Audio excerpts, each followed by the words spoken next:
আজি আমি সুবন খাতাত আমাৰ অল্টাৰনেটিভ পাৰ্টি অফ বড়োলেণ্ডৰ জইনিং প্ৰগ্ৰাম এটা আছিলে যদিও আমি এইটো ইমিডিয়েট কৰিব বিচৰা নাছিলোঁ ইয়াত ৰাইজে বিচাৰিলে কাৰণে আমি কৰিলোঁ ইয়াত প্ৰায় 200তকৈ বেছি ৰাইজে বিভিন্ন দল সংগঠনৰ পৰা আৰু কোনো সংগঠনত মানে কোনো দলত নথকা মানুহ ইয়াত যোগদান কৰিছে ছ'চিয়েল এক্টিভিষ্ট তেওঁলোকে গতিকে আমি খুব আনন্দিত হৈছোঁ ইয়াত বাগানপাৰা ব্লকৰ বিভিন্ন ঠাইৰ পৰা আহি পেলাই লোকসকলে মহিলা আৰু পুৰুষসকলে যোগদান কৰিছে বিশেষকৈ ইউথসকল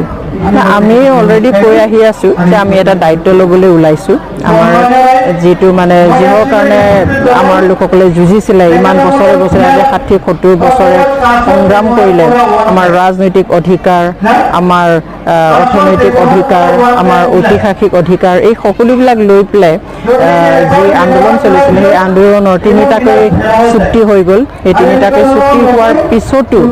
এতিয়া আমি ৰাজনৈতিক অধিকাৰ পোৱাৰ পিছতো যেন এইবিলাক আমাৰ হাতৰ পৰা গৈ আছে তেনেকুৱা আমি অনুভৱ কৰিছোঁ আৰু সঁচা অৰ্থত সকলোৰে অধিকাৰ আমি সমভাৱে দিবৰ কাৰণে লগতে স্থায়ী শান্তি আনিবলৈ আৰু আমাৰ 6 ক্ৰেডিটৰ যিখিনি পাৱাৰ চেঞ্জ ফাংচনছ আৰু যি কেৰেক্টাৰিষ্টিক অথবা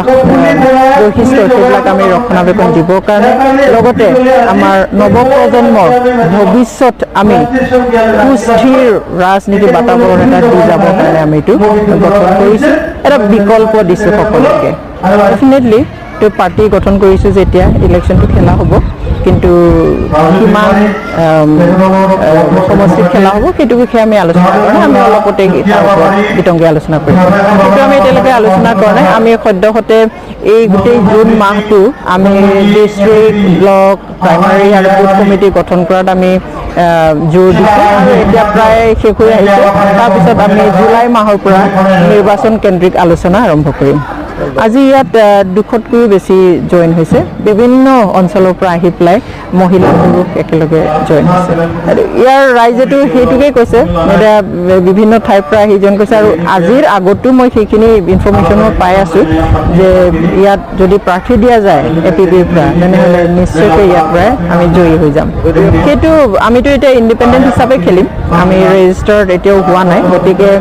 সেই ছবিটো যি হ'ব সেইটো সেই ইলেকশ্যনৰ সময়তহে আমি ক'ব পাৰিম ৰাইজক